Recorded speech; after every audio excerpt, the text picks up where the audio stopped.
Hello,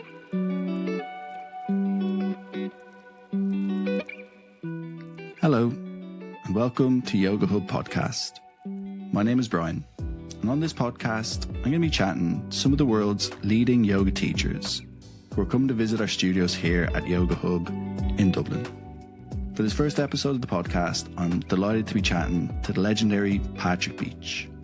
Patrick is a yoga and movement educator who's been traveling the world teaching for the past 12 years. And during this time, he's become one of the most popular and well-known teachers around.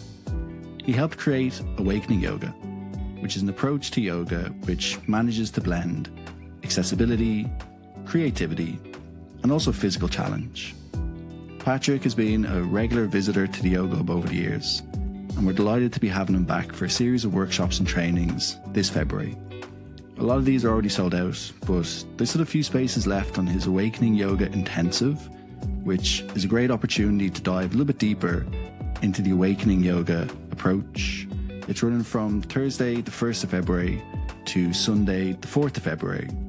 And Patrick's also really well known for his handstands. So we're chuffed that he's going to be putting on a handstand workshop on Saturday, the 3rd of February.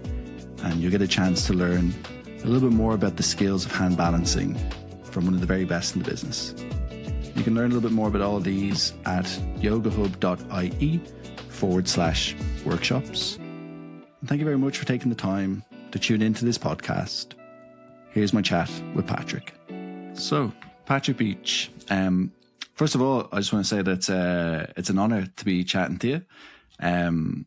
When I first started practicing yoga many moons ago, I was, I think like a lot of men, very stiff, not very mobile. Yoga was a very new thing to me, and I originally started practicing quite traditional forms of yoga like Ashtanga yoga, Hatha yoga.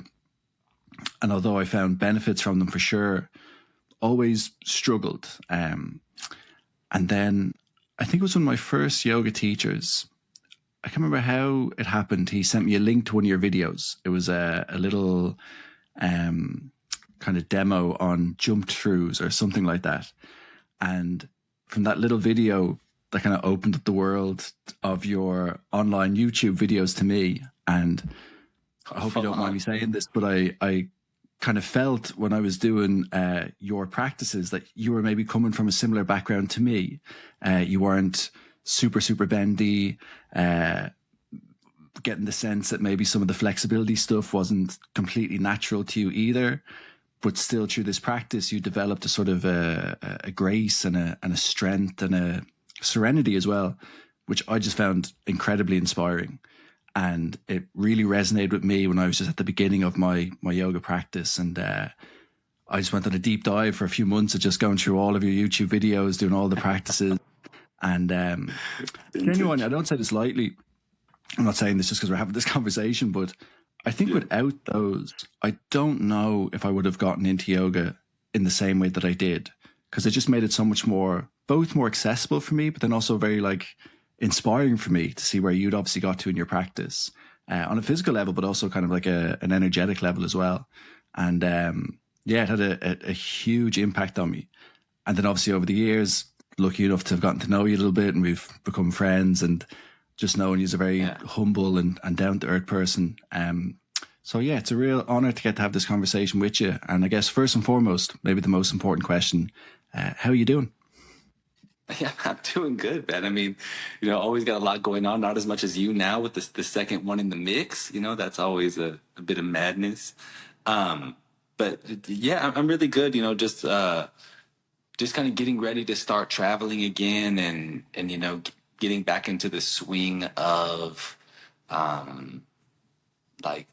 feel like I live almost 3 different lives right now. I live the life when I'm here, when I have Harvey. I live the life when I'm traveling, and I live the life when I'm here, doing all studio stuff and I don't have her. So it's 3 very unique experiences that are just all facets and part of life, and to be able to toggle between them makes everything so fun and fresh and exciting all the time. But it's also it's a lot to keep track of, And so that's that's kind of where I'm at right now. You know, I finished traveling for last year, the first weekend of December. And so now we're just kicking off. I leave Monday. So kind of like just a couple of weeks of actually being in Seattle and, you know, dealing with the cold. How's the weather there, man? It is currently freezing. Yeah, We had a it's been here too. yeah, we had a kind of concerningly mild Christmas. Christmas was actually like I'm not going to say warm, but warmer than would be expected. Yeah. But the last few days now, it's like 0 degrees, below 0 degrees. But it's nice because it's kind of it's dry at the same time, and it's really clear. Yeah. So it's actually quite beautiful. It's cold, but it's beautiful. Yeah, we had that a few days ago. We're just back to rain right now, but we had that a few days ago for about a week where it was like, yeah, 0 or a little under 0, and 0 Celsius, not Fahrenheit, by the way. I'm speaking in your temperature dialect because, you know, Thank it you. was what for us it would have been like 20, 20, 25, 26. But it was so clear and so beautiful, and like the mountains were pink every day, and it was like bright when you woke up, and it was stunning, and the air was clean and crisp and clear. And now when I would go swimming in the mornings, it would be funny because the water in the ocean would be warmer than it was outside, right? And so you're getting in the water, and it's like a shocking experience in a completely different way because obviously it's cold, but it's warmer than it was, you know. So after you dunk, then your head kind of starts to freeze, and that was kind of funny. But you know, it's the riding the wave of nature, if you will. Yeah. Sometimes with swimming in the winter time, it's actually the weather outside of the water that is more challenging than the water itself. Yes. Because sometimes it can be so like windy, and when it's windy here, the wind cuts you in half. So you're almost excited Yes. to get in the water, and then you get cold. So you're obviously thinking about getting out, but then you're nervous about getting out because you know what's going to meet you as you try to get changed. So yeah, it's an interesting thing to go through. Yeah, people always ask me because obviously I swim year round, probably like you, and they're like, "Oh, how bad is it when it's so cold?" I'm like, "The cold is nothing. It is the wind. Like the wind is the challenge. The water is not the challenge. The temperature outside, I mean, really not the challenge. Like it's straight up the wind. Like if the wind is there, the wind is a whole experience for sure." So listen, for anybody who maybe doesn't know you, Yeah. doesn't know you super well at this moment in time, I'm sure that's probably people in the minority. But anyways, I thought it'd be nice maybe start with you just giving us like your background, maybe your time before yoga, your kind of beginnings with yoga, and how it's brought you to where you are now. Yeah, sure. I'll go. I'll try to make it as brief as possible, just because I don't think it's like the most elaborate story. I feel like back when I was first actually starting to practice and try to understand the yoga world on a bigger level, you'd read about all these teachers, and they had like the most absurd stories to come into yoga practice, and I definitely didn't. It really wasn't. You know, that complicated of a journey into it. I had a pretty normal upbringing relative to my interests. Like I loved playing basketball growing up, so I did that for as long as I possibly could at a competitive level, which was really fun and challenging in a completely different way. And then kind of as that was ending, I was studying a lot of different things, and I kind of found my way into yoga and just liking to understand those experiences and just different types of practice. Like some of the first meditations that I would do would be, like sitting in a closet in this apartment that I had that would be like completely dark. So like you'd be in like this very small dark space. And you'd like sometimes do the meditation with your eyes closed, sometimes do the meditation with your eyes open, and like your eyes would get adjusted to things. And it was about like learning to see your aura and stuff like that. It's so interesting. It's funny to me because like at the time I thought it was absurd, and now it's something that's like really quite interesting to me, but you go through these waves of things. And then from there, kind of started learning to practice like in my kitchen. And then I was, like started going to and exploring different types of yoga, like going to classes in person. But I practiced in my kitchen for quite a long time, kind of before that, and then really probably still do to a degree. I think the practice of yoga really helped me understand what I loved so much about basketball growing up, which was this idea around practice and this idea around personal improvement. Growing up, I played with a lot of people that were like very, very talented, and kind of like what you were saying about, my practice or your practice, where it's like, I am not talented at any of these things. Like, like naturally, there is zero natural talent with this. And earlier on in my practice career, I would be frustrated by that, right? Because you're like wanting to elevate and achieve different postural things, and because that's what it looks like, and everything is aesthetic first, of course. So you pursue the aesthetic to a degree because you're trying to do the thing, you're trying to do the practice, right? And kind of from there, I started to have to learn about my body. I had to start to learn about like the puzzle pieces of me and accept that, because they can't really change. Like your skeletal system is your skeletal system. Like, unless you unfortunately injure it, which I hope never happens to anybody, but it does happen, right? But like, unless you have something that happens to you, like, you're just working with your puzzle pieces, and so you have to embrace them. Like, your body type is not is unique to you, and that's wonderful, and at times probably potentially frustrating. But when you embrace it and you accept it and you can start to work with it, you can start to create an awareness to the parameters of its capacity, and also to find a ritualistic process among the constantly shifting nature of inspiration, right? And so for me, I think that's a lot of what's helped guide my teaching, guide my practice for such a long time, is just following my inspiration and trying to use it in a relationship with what I'm curious about, and then also how I can tie that back into teaching.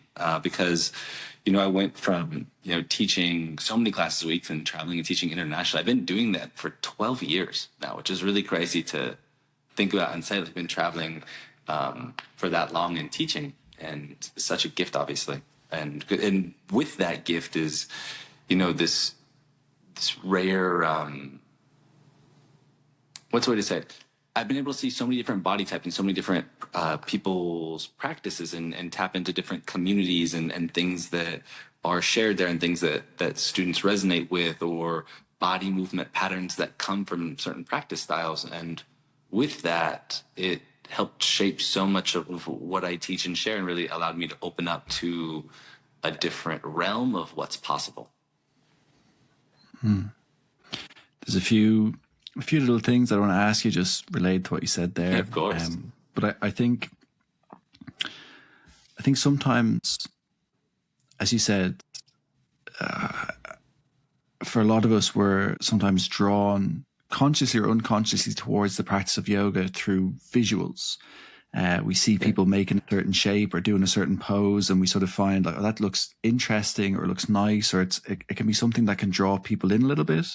Maybe people are also maybe orientated towards self-improvement to a certain extent. And I think something which can maybe hold people back a small bit at the beginning, or maybe it can just create certain barriers. But I also think, sorry, to make it even more specific, with teaching, that a lot of people will think that when it comes to teaching, that they will be held back through their limitations.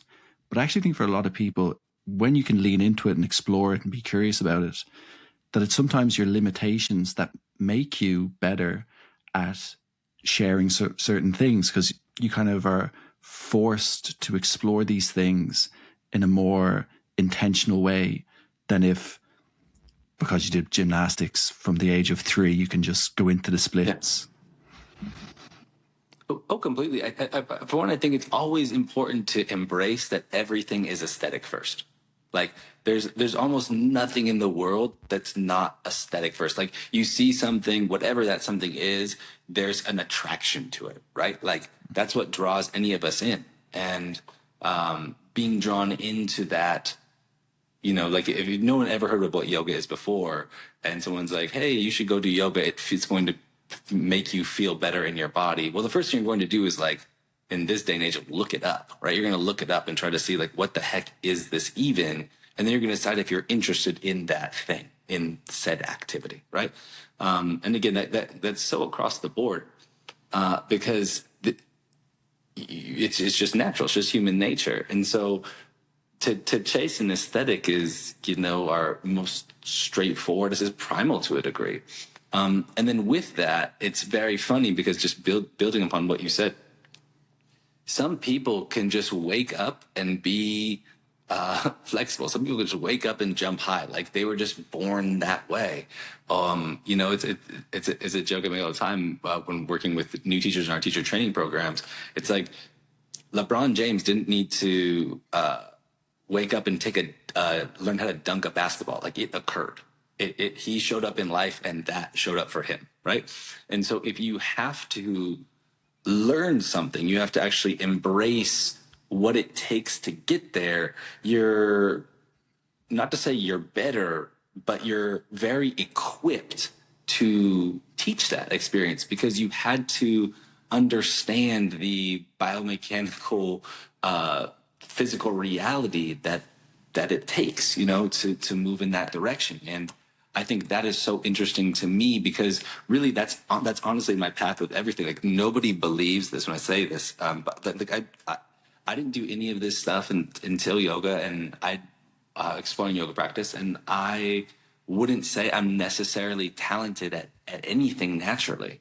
Like I really just show up and explore, and I'm very open-ended in the experience, and I try to have the approach be as playful as it is scientific, and trying to use that as a tool for sharing, and really I think that's what's helped me be able to break things down for so many different people when I'm teaching, is because like I've felt a lot of these struggles in my own body, and from working with people for so long, I've seen, you know, people with amazing spinal mobility, you know, and how do we speak to them about some of these things, right? Or speak to somebody with a limited external rotation, right? Okay, so how do we set things up in relationship to them? And so that's I actually see it more as a gift, to be honest with you, because, you know, if you have everything, then you can really do nothing to a degree, right? Like it's like you have to rewire your system. You know, like if you're already on the top of the mountain, you already have the view. Like to actually be able to climb up the mountain, you know, sometimes it's tough and sometimes it's frustrating, but by climbing up, you had to learn something along the way. My other question for you, just actually dial back a little bit. Your closet meditations, was that was that like a teacher guided or something you just decided to do? Yeah, so for a period of time, I was learning yoga over the phone because this was like before, I'm dating myself here, but this is obviously before like yoga was on the internet so readily available. I mean, my goodness, like with Commune now, we have a class library of, I think, like 1,200 classes, right? And on YouTube, you know, I think I have 150 or so classes on there, maybe even more, right? You just get a class. You just type in yoga class. You could just get one, you know, like I was learning this, some of this stuff over the phone. And so the closet meditations, I found this stuff in the book. And then, I had a teacher who didn't know how to do them, but helped me connect me with somebody that would guide me through them. So yeah, that was like my first foray, was like some of these really goofy experiences. And the funny thing is, the person that used to help me do meditation over the phone, I've never seen them in person. Wow. Never once. It's pretty, and obviously it's only increased now with, you know, with technology and everything, and like we're obviously doing this online and stuff, but yeah. How I'm sure even in your example that you've probably had such an impact in so many people's lives without, again, ever actually meeting them. There's obviously so many drawbacks to the interconnectedness of the world that we're living in, but like, it's really amazing when you think about it as well. I think it's absurd. That the funniest thing too is like I meet all these people 100% randomly. You know, like I will I'll be at the airport, like just getting some snacks for a flight, and someone will be like, "I do your classes." I'm like, that on YouTube, that's crazy to me. You know what I'm just saying? Then yesterday I'm at the gym, and there was this woman who looked like a bit more like a weightlifter in terms of her physique, and she was like, she comes up to me and she goes, I just want you to know I'm working out like it didn't even happen. And because that's something I say all the time in class, like, you know, like do something hard and like, oh, like, you know, like no big deal, brush it off. And so she's like, you know, like you say that in class all the time. I was like, yeah, I got you. I totally know my own rhetoric.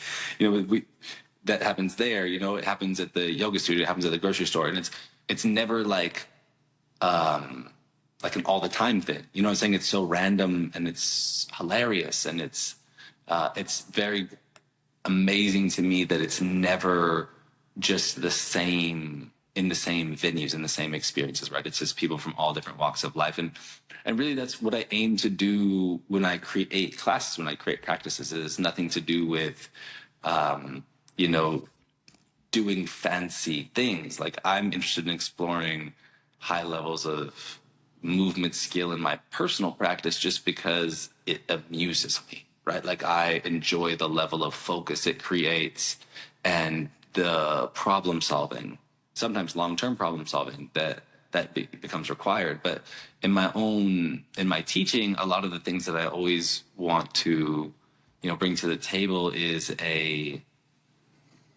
what's the way to say it? An open-ended approach, whereas like everybody can be on the same page, but not necessarily the same paragraph. And that's a wonderful space to embrace because, you know, all of our inspirations are so different, right? Like, I remember last time I was out in Dublin, we were talking and you were talking about like you went through like a yoga phase and you went through like a phase where you were like really into learning handstand stuff. And then now you've been recently seeing on Instagram, like you're still really into flowability, right? Like all this stuff, like that's your inspiration, right? And so like, as you bring that across, you know, your inspirations for how you play a posture will be different based on what resonates with you. Like, and who am I to say any inspiration is more valid than another? I don't you know, give myself that merit.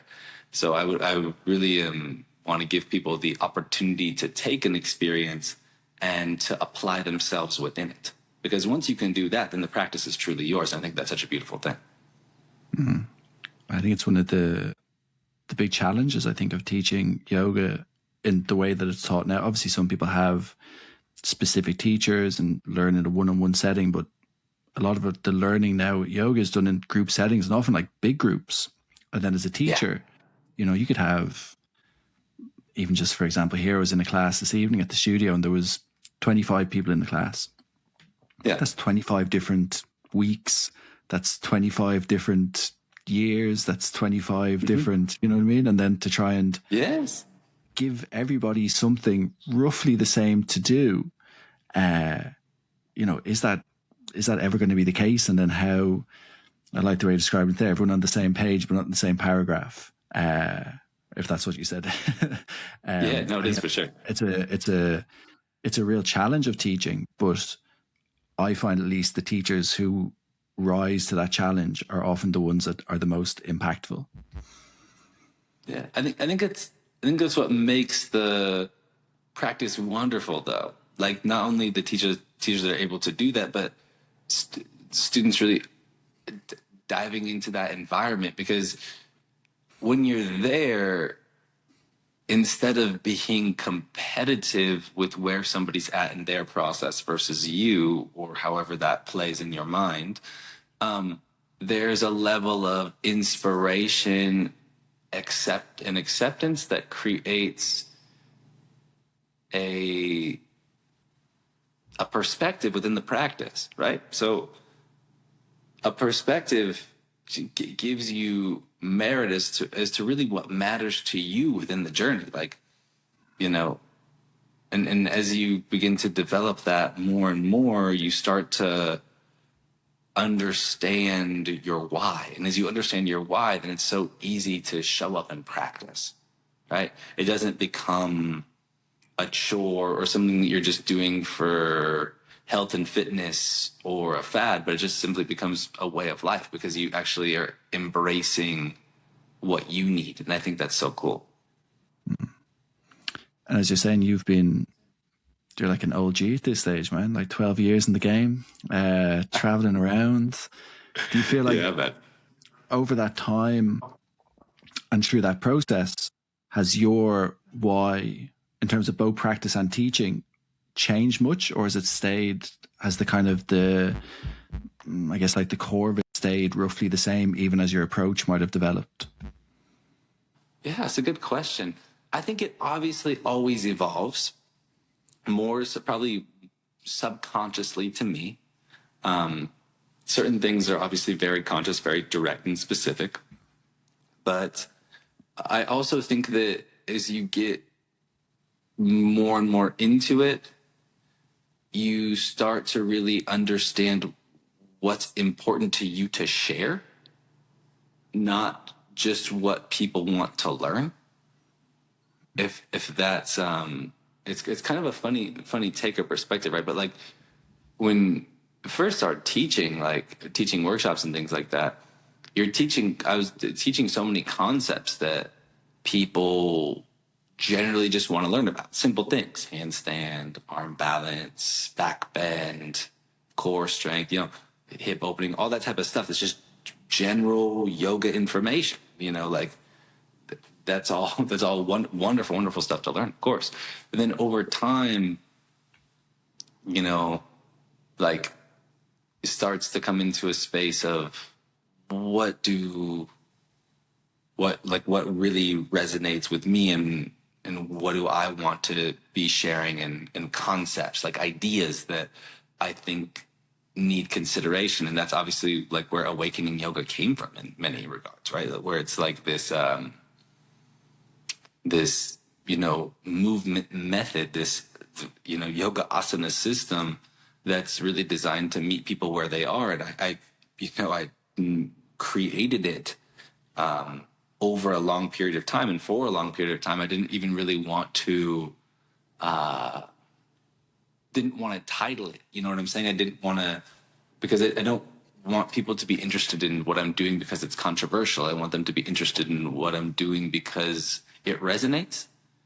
So if I was to say, I truly don't understand why people who have no capacity for hip flexion do classic sun salutations. Like, that's a belief that I have, right? And it's not to say classic sun salutations are bad, but if you don't have a hip hinge, you're just flexing your spine. That's not necessarily doing that much for you. We all live in subconscious spinal flexion unless you're very posture conscious, right? So I didn't understand that.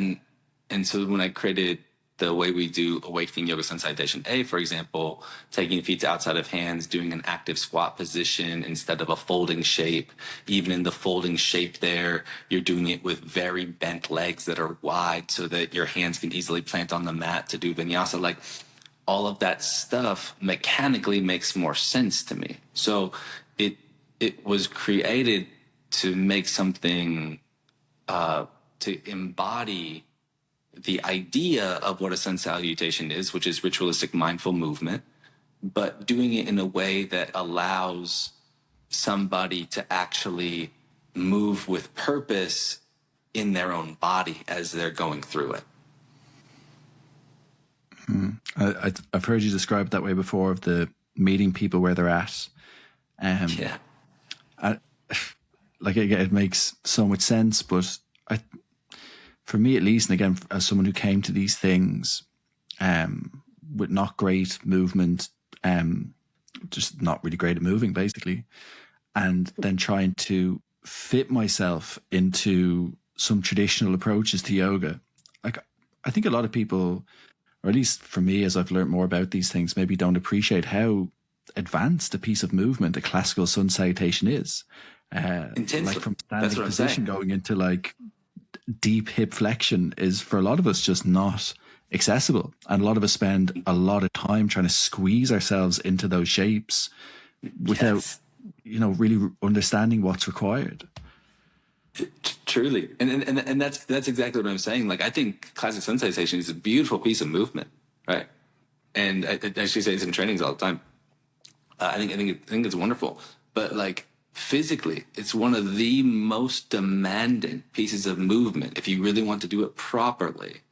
And I say this in the room all the time too. I'm like, and there's usually two people in a room of 50 students or so that really have the physical capacity to do it. And I was saying I'm not one of them.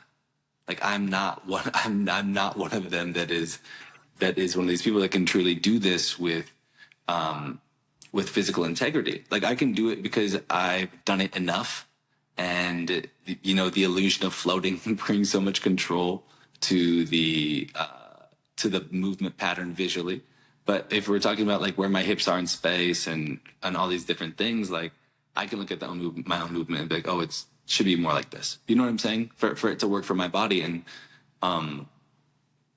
I think this stuff's really important because just like everything is aesthetic first, everything's also very physical first. And there's nothing wrong with that because you have to be able to immerse yourself in something, right? Like the practice is physical because your body's in the moment, and that's beautiful. Like your body is here. Your mind can be anywhere. It can be anywhere you want at any time. Like just close your eyes, think of a place, you're there, right? You can, in terms of your visualization of what it is. But because the mind goes fast and the body goes slow, like the body is in the present moment. So having some physical connection to it is, really teaching us how to embody it. And this is another thing I say about awakening yoga. Like awakening yoga is not performative at all. It's very physical for sure. It's a physical practice. But it's not performative because what you do doesn't matter, in terms of the level at which you complete the thing, in terms of difficulty, like the degree of difficulty at which you move through the series and the sequences doesn't matter. It's simply the fact that you're trying to do them with as much purpose and connection to the intention of the series and your inspiration as possible. And I think that really gives ownership and education to the process. In my experience with the awakening yoga, it's all quite simple positions for the most part, but just done with, I guess, done with a certain level of intention, but then also, try to think of the right way to put it, just the right amount, because with anything, it's like, small changes make a big difference. For sure. So just that switch from like the passive squat to the active squat, you feel completely different muscles starting to work, or the double bent knee warrior 3 that you guys do, and like the small little changes, and in some sense they make them more accessible, but if you're doing it correctly, you're also going to feel a lot of things like happening. And I guess you've given us a small little idea to the background of it, but I guess like the development of this awakening yoga system, I'm presuming, was kind of born out of both your own practice, but then also seeing the capabilities of your students. And I guess, was that just a natural merging of the two, or at any point did you kind of like sit down and really assess and say, okay, what is it exactly that people need? Or because there does seem to be an intentional structure to how you approach it with the awakening yoga. Yeah, so I think one of my biggest goals as a human being is to be capable. And I think that capable in as many situations as I could possibly be, right? And I think I really try to live my life in that way. So when I was developing it, it came from teaching so many different groups of people and seeing a lot of the same roadblocks, right? And, you know, and then I was working with it, and then Carlene was working with it, and we were practicing it like every single day for 100 days in a row. And, you know, it changed and evolved kind of through that time as we were really building into what it was and what it could be and what our intention with it was. But it's really around this idea of like a functional approach, like creating a modern map to the practice that was doable. Like I just can't stress that enough. Like I always want, if you and me were like, hey, this will be my, I guess, the second basketball reference of this podcast. And it's funny because, you know, no one outside of, like, I guess the US cares that much about it. But if our goal, if we were like, hey, the practice we're going to do today is to go dunk basketballs, right? We would need to go get lower baskets, right? Like that would be the only way it's possible. You know what I'm saying? Like I used to dunk when I was younger, right? But there's the only way you and me currently, I mean, I don't know how high you could jump, but just a random guess is I don't know if you're dunking, right? You're taller, so you could probably get up there a little higher than me maybe right now, right? But if that's the request, No. you know what I'm saying? But if that's the request, it's not possible. And it is always so funny to me that we're requesting things of people that there's not a space for it to ever work, you know? And that's not saying it can't work in time, but like it's a practice, not a performance. And so you want to have things that you can practice. You want to have steps you can take to be moving in particular directions. And I think that's what makes things last, right? Because you get into all these different sides of yourself philosophically, spiritually, metaphorically. I mean, every single series has like a whole metaphorical breakdown for why the movements occur. You know what I'm saying? And what they are and what your aim is within them. So while it's very physical, it's also very spiritual and very, you know, very artistic in a way, because it's everything has a physical meaning, kind of like a personal meaning or something that you're working through. And so you can start to see these parallels on and off the mat, because again, that's one of the things that's so important to me is like noticing and creating an awareness to these shifts, because it's not just, you know, like we want some of these lessons to carry forward. We want some of these mindsets to carry forward, because there's so much learning happening when you're on the mat. And I can't, you know, really stress that enough. Like I've learned so much from being here so consistently for so long. And it's not just something that a teacher said to me, although a lot of teachers have said wonderful things that have really helped me out along the way. However, it is way more just around like my observance of self and, you know, how I was creating my personal perspective for where I wanted to place my focus that really opened, you know, so many things up. And those ideas, you know, they have real merit. They have real juice to them. So, you know, really working and honoring that is important. Did you ever feel any sense of trepidation or nervousness around kind of creating the structure of awakening yoga, which obviously is something which feels very personal to you? And I think sometimes as a teacher, when you're working within something which, although yoga is so like vast and broad, and what yoga is means so many different things to so many different people, there is, I guess, in some sense, a kind of a dominant idea of what yoga is.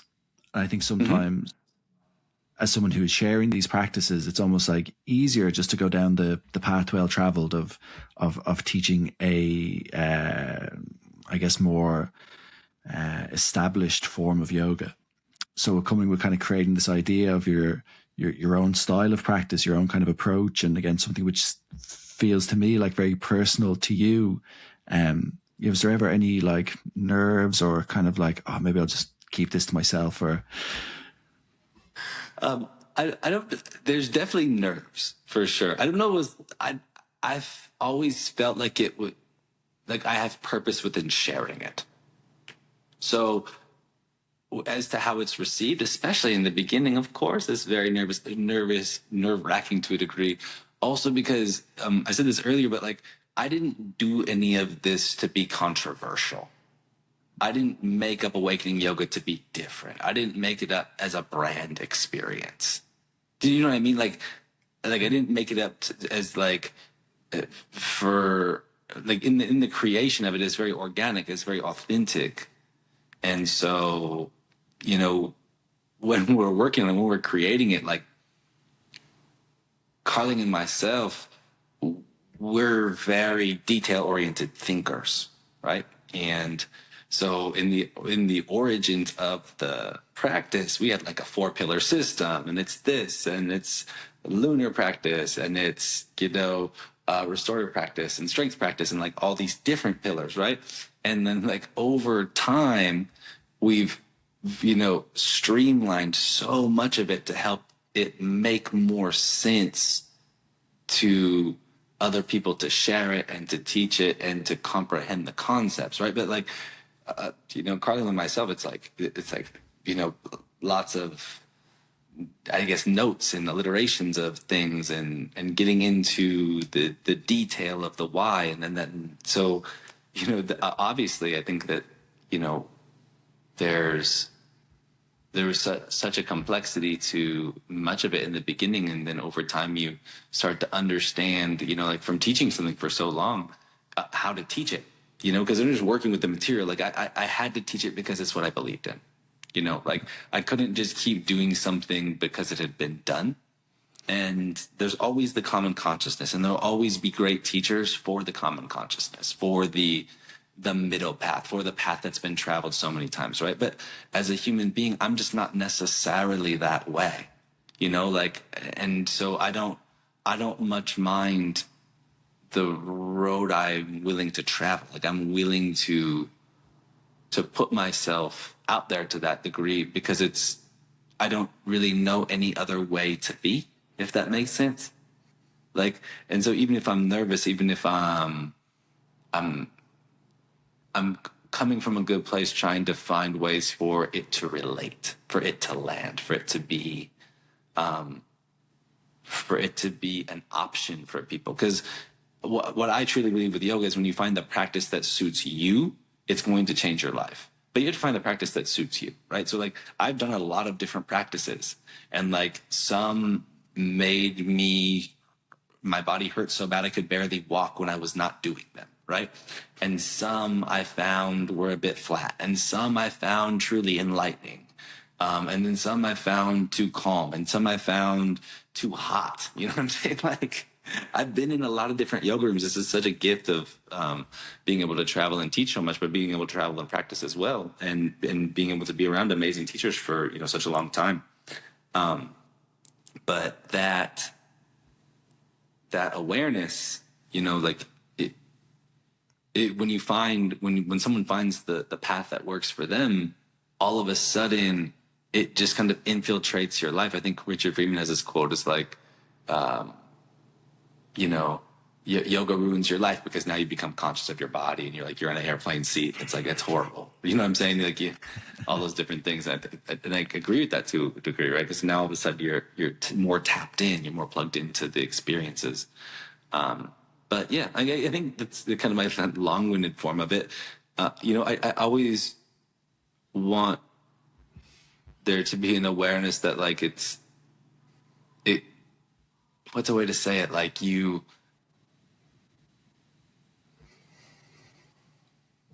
just didn't do it to be different. You know what I mean? Like I did it because I created it, and obviously Carling is very much part of the creation process. We created it because it's what we felt was going to help people. I think it's something to really be commended, and I think to a certain extent also, I feel from the way you guys approach things that it's not, it's a little bit different in some of the way you approach like pose and stuff, but it's not dogmatic, and to a certain extent almost validates other people's, almost giving them permission to explore and to, I think like curiosity is a tap that we can turn on and off. And I think it's what's nice about your guys' approach is you are kind of encouraging people to turn on that tap of curiosity and explore, and that to a certain extent where you take it yourself is up to you, rather than, there being a very specific end goal outside of just expanding capacity. Truly. I mean, like, one of my favorite things about yoga is there's so many methods, and I think that is wonderful, because when you immerse yourself in a method, you create a perspective. No matter how long you're in the method, no matter how much you enjoy it or believe in it or whatever, all of a sudden you now have a perspective. And that is such a valuable thing to have, because it gives you a reference point to any other explorations within the practice. Like if you've only ever done one style of practice, you only really have one perspective of what yoga is or could be for you. And so as you begin to tap into other forms of practice, which again, I encourage all of our students to do, like our long form awakening yoga people, whether you're in 200-hour program, 300-hour program, or like even past that, like always check in with other forms of practice, because everything helps you reference what you need. It would just be like only listening to one type of music. Like that's, it's wonderful. There's whatever genre you like most, like it's wonderful, but it's one type of music, and there's so many types of music to enjoy. So you'll always linger with one a little bit more because that's what resonates with you most. However, music is a mood, right? So when it's a vibe, it's an experience. So like there's certain vibes that you just kind of need at certain times in your life that, maybe your regular tunes don't really resonate with as much. And I don't want to say, how's the band going, by the way? Band's going okay. Yeah, we took a little. We had a busy summer. We did a lot of festivals, did a lot of gigs. Good plug, actually. Now there's a chance to plug the band. Good Grief is our name. GWD Grief. And how'd the name come about? I've been wondering that. So the name, I guess, one of the intentions of the band for us, just kind of creating as much as what we're trying to, what people receive from the music, I guess, is maybe the sort of like the healing power of what would sometimes be perceived as like negative experiences. So like the real good that there is in grief. A lot of the songs that have been written have come from places of like hurting and sorrow and sadness and getting to the other side of them, and the juice that comes from that. So that's where the name has come from. I didn't actually create the name, so I can't take any credit for it, but that's kind of sort of our personal intention for the band. And it's been going well. Yeah, we had a busy summer. We did a lot of gigs, did a lot of festivals, and we kind of took a bit of downtime during the winter, but we're have plans to get back in the room a bit more now over the next little while and write some new songs and build towards what could be another busy summer. But it's been a lot of fun. It's been nice. And, I'm in my mid-30s now. I'm going to be 35 in March. And although music has always been a part of my life, I never really anticipated that when I'd be in my mid-30s and with a 2-year-old child, that would be the time that I would join a band. You're at the optimal time to jump into a band, for sure. Yeah, no. I love it. In line with what we're talking about, the kind of curiosity and the perspective that these kind of practices have offered me made me less resistant to the idea of like, why not? Why not just give it a go? And if it works for me, it works for me. If it doesn't, what's the loss? And I think without these practices, I wouldn't have been so open to that experience as I was, and I'm glad that I was, because it's been a lot of fun. It's been a lot of fun just writing and playing music. It's lovely. It's fantastic. Well, but plus there's no loss anyways, right? You're in it for the experience. I mean, like before being in this, like if you ever played music on stage in front of people, like that's an experience worth having, right? If you have the skill, the capacity, and the inspiration and interest to do it. Yeah, for sure. And even like the routine of going in to rehearse and finding your place within the band and how it all kind of comes together.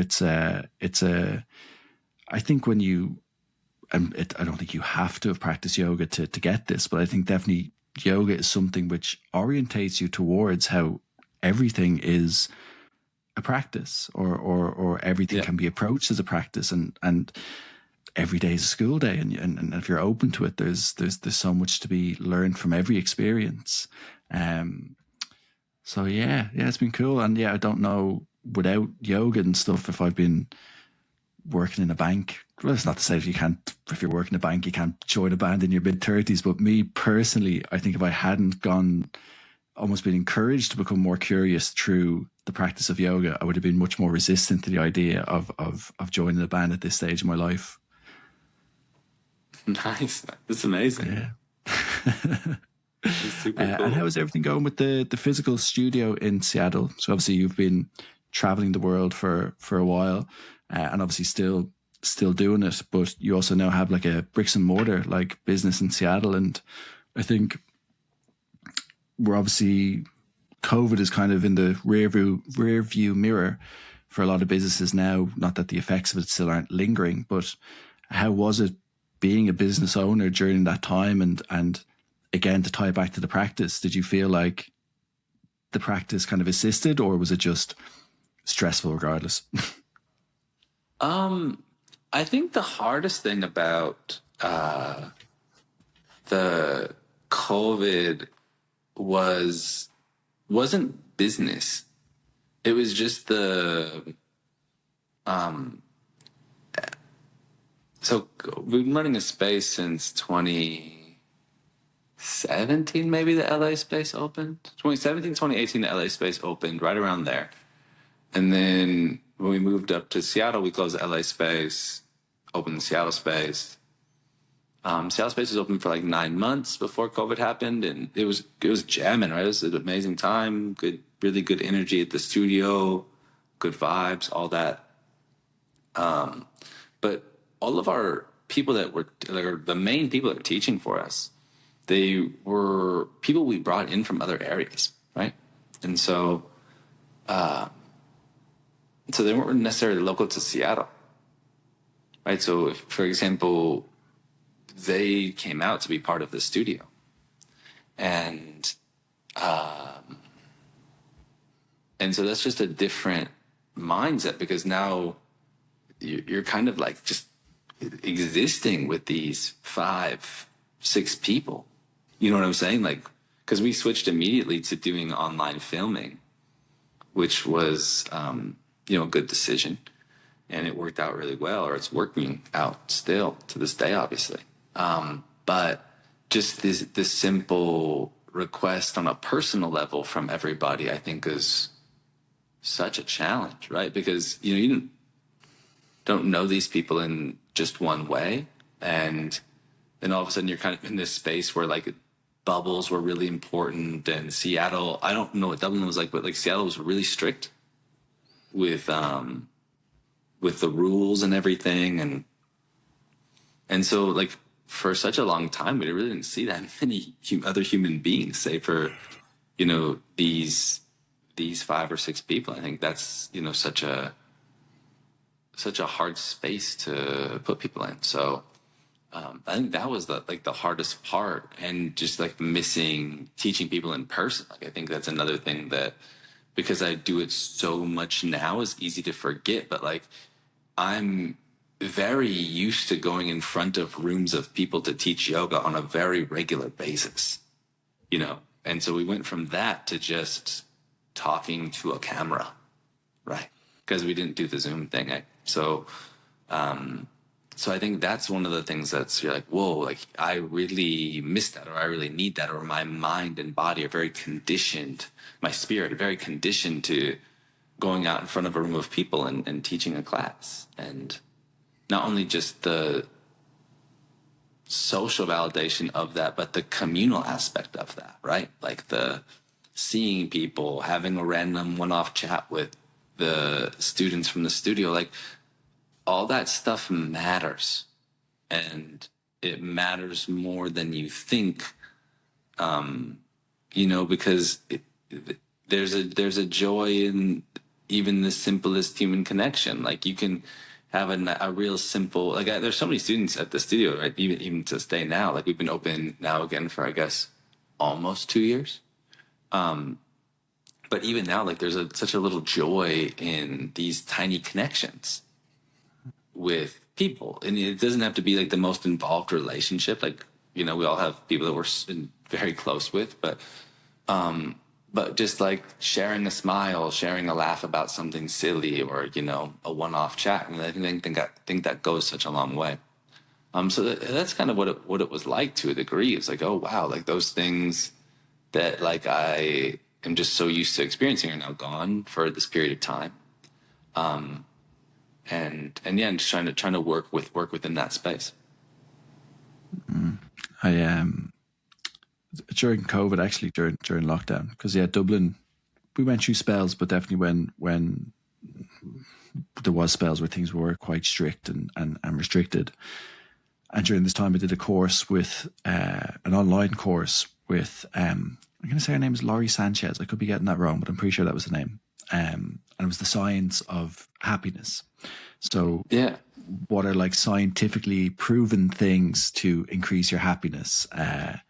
And one of the biggest things I took away from the course is she's like, in terms of its impact. So it's a small thing, but its impact far outweighs, I guess, the effort that's involved in it.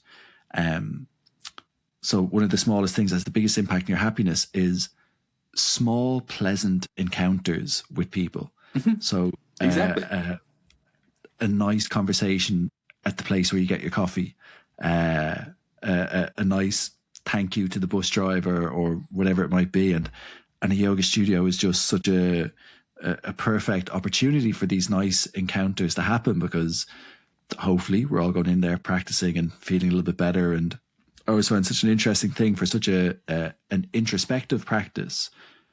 One of the big benefits you get from yoga is it opens you up to connecting with other people.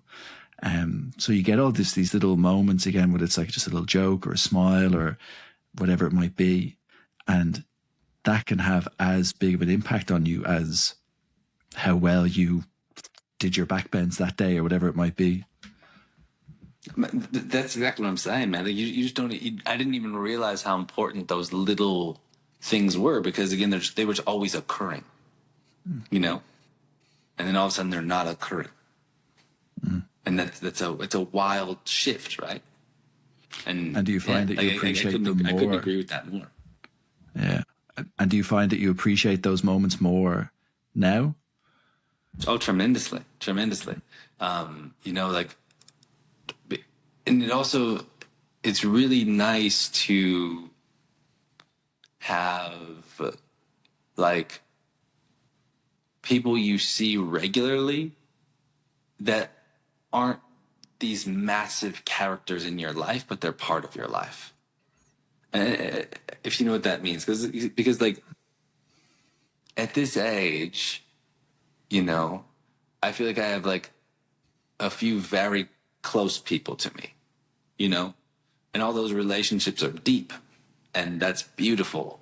And depth it also has complexity to it, and it's nice to remember and have these conversations and these little relationships that allow life to be simple, And I think that's something that I truly cherish, because like it's no different than like yesterday I'm at the climbing gym with Harvey, and she loves to go to the climbing gym. So we go and she climbs up the walls and does all that jazz. And she's actually really quite good at climbing. Like it's pretty funny. She's into it, and she does her thing, and it's rad. Also, because she's kind of ploppy. So it's really funny to see, like most of the other kids are a bit wiry, but she's, just the ploppy little happy-go-lucky goofball. So either way, she was doing her climbing thing. And then there's a couple other girls that are her age that show up there, and she's playing with me, and I'm like, just go chase those kids. And then all of a sudden they're just chasing each other. They're just running around in a circle for like, you know, 35, 40 minutes, just doing that. And will we ever see those kids again? I don't know, man. I don't know who they are, any more than that. I had to chat with the father of the two other girls, and it was nice. Like, will we see them again? I don't know, but it was a truly joyful afternoon, and that those things really matter. And I think I definitely cherish them. How old is Harvey now? Oh, she's 4.5, man. Just freshly 4.5. We had to have a 4.5 birthday party for her. This is what I'm saying, man. The kids these days, I'm telling you, like, it's so funny. I don't think I've ever got a 4.5 or a half birthday celebration in my life. I don't even think I would have known what my half birthday was off the top of my head. But now, just to bring the family together and stuff. She was like, "When's my 4.5 birthday?" I was like, "Oh, it was because it was just last Saturday," and she's like, "Oh, I think we need to have a party for my 4.5 birthday." And I was like, "All right, well, I guess call grandma and see if she'll host you and the crew at the house." She did, and we did it, and it was great, But it's just funny like that. You brought Harvey to Dublin once when she was a half. She was very young. Do you still intend to bring her with you when you go on your teaching tours, or do you think that's something you'll do again? Or when she's more ready, I think that traveling them, like Harvey traveled so much in the first year of her life. I think she went to like 8 or 9 different countries, and then COVID happened. So she was really out there making moves for quite a while. But now, 4.5, she's in school. She likes to do her school thing. She can't just post up. She doesn't want to just post up in the same way that she did, when she couldn't move. She expects a level of as she should, a level of interaction and stimulation and excitement. And, also kids really love their routines, same with adults to a degree, right? Like some people are very routine, very structured, and I think that it really benefits her to have that routine and that structure. And she's, so when she's older, she'll definitely start to hop back into the mix a little bit, which will be fun. But for now, I think it's good that she's, a bit more settled. Does she understand what daddy does? At school, and the kids are being asked what their parents do, and it's firemen. Because she comes to the studio, right? So she sees it happen. So she'll come to the studio every once in a while. Like it'll just have to occur that way. So she definitely sees that, and she kind of knows what it's like, and she'll come into the studio and clean the studio and boss people around and all that jazz. So it's a full experience. She's an experience as a being. She's truly hilarious because she has the vocabulary of, I don't know, probably like a 10-year-old, but still the thought process of a 4.5-year-old. Do you know what I mean? So she can very well articulate to you a lot of complicated ideas of a young kid, which is very funny. And sorry, do you think? Well, knocking things over now. Has your approach to practice changed at all since fatherhood, or the intention behind practice or the motivation behind practice? Has it shifted since fatherhood? No, I wouldn't say it shifted. I think it has made me realize how big of a gift time is. So I think that's the only thing I would say that's really shifted is like, I thought I was busy before, before having Harvey. Like I really would tell you that. Like I would honestly be like, yeah, I'm really busy. And that's a pretty funny statement, because now I'm doing the same volume of things essentially, right? Even I'm doing more things because, everything is really under my own umbrellas. So like more is required of me than before having her. And yet I'm still doing things at the same volume in my personal practice.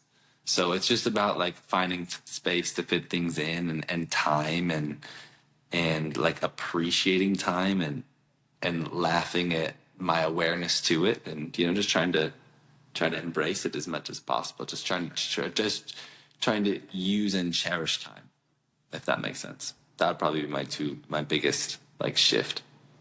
Yeah, completely. It's I guess maybe a weird paradox of parenthood is that you obviously cherish the time with your child so much, but that equally it makes you cherish the time that you have without your child a lot as well, because it's it's rare that you get to almost just have a little break from being on as a parent, I guess. And for sure, naturally I think become more specific with how you want to spend that time, because it's as precious as the time with the child is, the time you get to dedicate more or less to yourself becomes even more precious as well.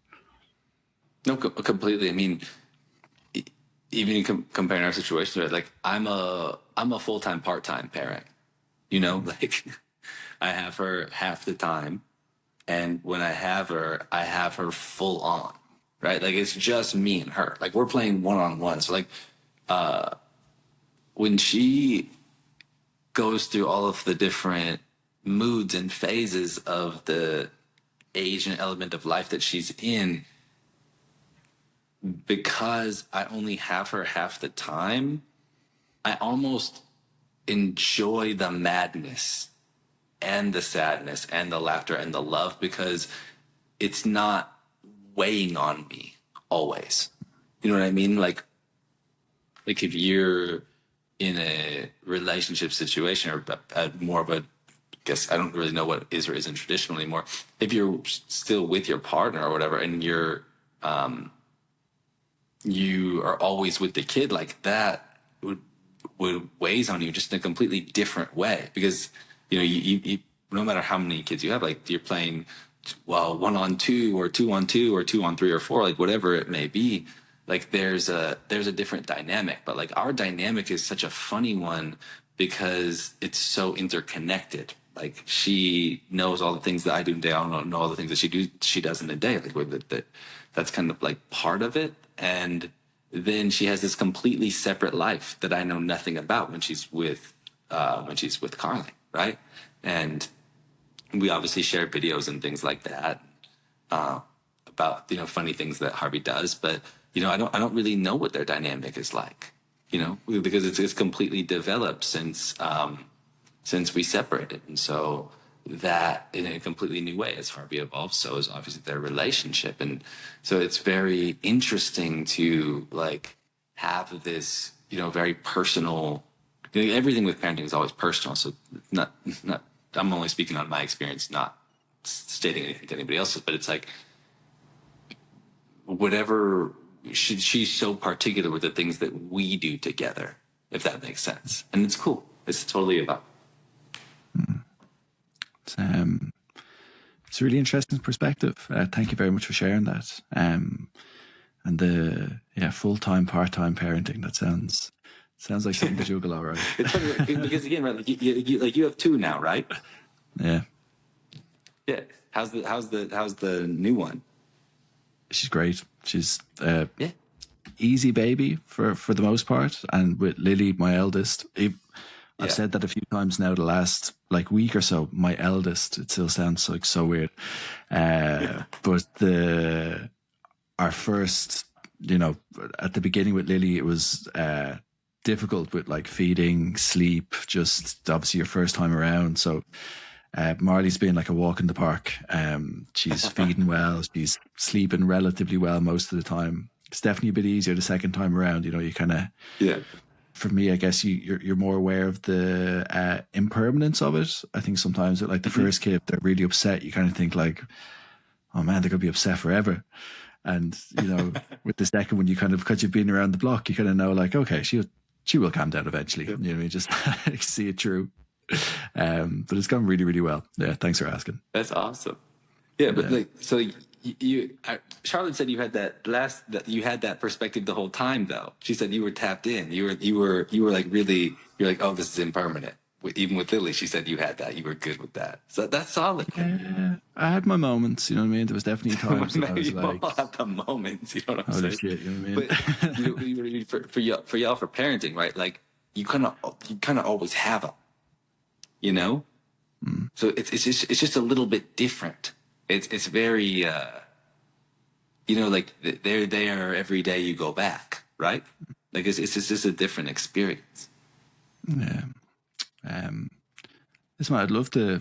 I could easily chat to you for much longer, and No. I'm very lucky or very excited for you to be over here soon. We get the chance to hang out. Me and Patrick have it's kind of almost becoming a bit of a ritual now that when he visits Dublin, we go out for a swim in Vico, and looking forward to that again. Hopefully we'll be able to make the time for it. But so the last thing I'll just put towards you for the people who are maybe coming to your workshops and your trainings or considering it, maybe you might let people know what to expect.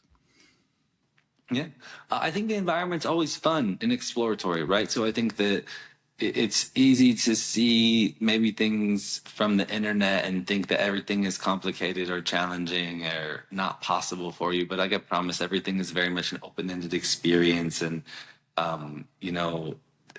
it's showing up willing to be involved in the process is really all it takes. I mean, like the method of awakening yoga is, a modern map to the practice, and it's a really fun way to create an understanding to your body, and really everything that I teach is through this lens, and it opens up a new avenue for your practice, a new perspective. And I think there's a lot of joy to be found when you're in something that has elements of the familiar, so you can have that confidence instilled in what you're capable of, but also it's new so that you have this chance to lean into something that's a little bit different, right? And something that is a little bit foreign, and something that will challenge you to a different degree. And the goal of everything is, again, to make it available, to make it playful, to make it fun, and to continue to spread joy. So yeah, hope y'all want to come and practice. It's going to be an amazing time. And it's always good to chat with you, man. Yeah. Thank you very much for taking the time. No, really appreciate it. And yeah, look forward to hanging out with you in person very soon. So you enjoy the rest of your day, bud. Catch you in 2 weeks. 2 weeks, yeah. It's coming around. So yeah, thank you again, bud. It was a pleasure, and you enjoy the rest of your day. You too, man. Be good.